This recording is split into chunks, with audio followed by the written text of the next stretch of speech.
வணக்கம். இஸ்ரேல் நடத்திய தாக்குதலுக்கு பதிலடியாக ஈரான் சரி தாக்குதல் நடத்தியிருக்காங்க. இன்றைக்கி காலையில் மார்னிங் இஸ்ரேல் விடியற்காலை அவங்களுக்கு ஒரே பரபரப்பு மிகுந்த விடியற்காலையாக இருந்திருக்கு.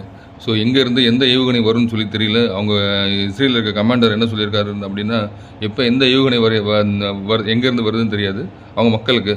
ஸோ அதனால் நீங்கள் ஷெல்டருக்கு கீழே உங்கள் இரவுகளை கழிங்க, தூங்குங்க அப்படின்னு சொல்லியிருக்காரு. இஸ்ரேல் இருக்க மக்கள் 70% மேற்பட்ட மக்கள் கிட்டத்தட்ட இப்போ ஷெல்டரில் தான் வாழ்ந்துட்டு இருக்கதா தகவல். அதே மாதிரி நேற்று பல இடங்களில் ஈரான் ஒரே டைமில் இஸ்ரேல் அதாவது ஈரான்லேருந்து இஸ்ரேல் நோக்கி கிட்டத்தட்ட 70லேருந்து 100 மிசைல் அப்படின்னு சொல்லலாம். பல இடங்கள்லேருந்து அவங்க ஏவியிருக்காங்க. அதனால் பார்த்தோம் அப்படின்னா இஸ்ரேல் இருக்க புஷ்கர் அப்படின்ற மிசைல் சைட்லேருந்து அவங்களுக்கு லான்ச் பண்ணியிருக்காங்க.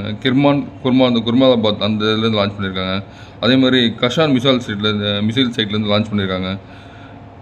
ஈரானில் இருக்க டெஸ்ஃபுல் மிசைல் சைட்லேருந்தும் மிசைல்ஸ் லான்ச் பண்ணியிருக்காங்க ஈரான் நோக்கி.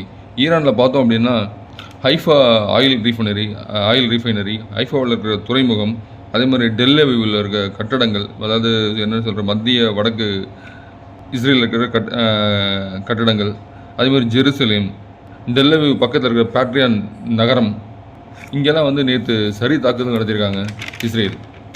ஈரானுடைய தாக்குதலில் டெல்லவிவ் நகரத்தில் இருக்க முக்கியமான கட்டடங்கள், முக்கியமான இடங்கள் ஃபுல்லாக தகர்த்தெறியப்பட்டிருக்கு. ஈரான்லேருந்து அனுப்பிய பாலிஸ்டிக் ஏவுகணைகள் கிட்டத்தட்ட 70லேருந்து 100 ஏவுகணைகள் இஸ்ரேலில் பார்த்துருக்குன்னு சொல்லலாம். அதே மாதிரி இஸ்ரேல் பார்த்தோம் அப்படின்னா ஈரானுடைய கப்பல் படை தளபதி சர்தார் ராடன் அப்படின்றவரை இஸ்ரேல் படுகொலை செய்யப்பட்டதாக தகவல் தெரிவிச்சிருக்காங்க. அதே மாதிரி ஈரானுடைய தாக்குதலில் இஸ்ரேலில் இருக்கிற வெய்ஸ்மன் சயின்ஸ் யூனிவர்சிட்டி இருக்கு இல்லையா, அந்த யூனிவர்சிட்டி ஃபுல்லாகவே பலத்த சேதமடைஞ்சிருக்கு. அதே மாதிரி ஹைஃபாவில் இருக்கிற ஒரு எலக்ட்ரிசிட்டி நிலையம், அது மின் உற்பத்தி நிலையம், அதையும் ஈரானிய ஏவுகணைகள் தாக்கி அழிச்சிருக்கு.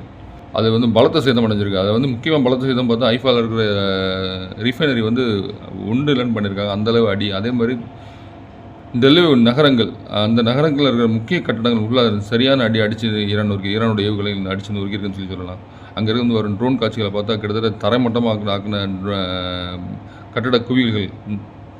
வெளியுறவுத்துறை அமைச்சகம் ஆர்மேனியா கூட பேசிக்கிட்டு இருக்காங்க. ஜெய்சங்கர் ஒரு ட்வீட் போட்டிருக்காங்க.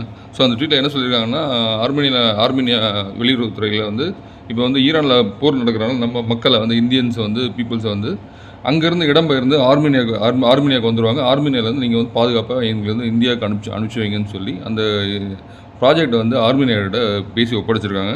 ஸோ நம்ம பீப்புள்ஸ் ஈரானில் இருக்கிற பீப்புள்ஸ் ஈரான் தூதரகம் மூலமாக ஆர்மேனியாவுக்கு வந்துடுவாங்க. ஆர்மேனியாவிலேருந்து நம்ம பீப்புள்ஸ் இந்தியா வர மாதிரி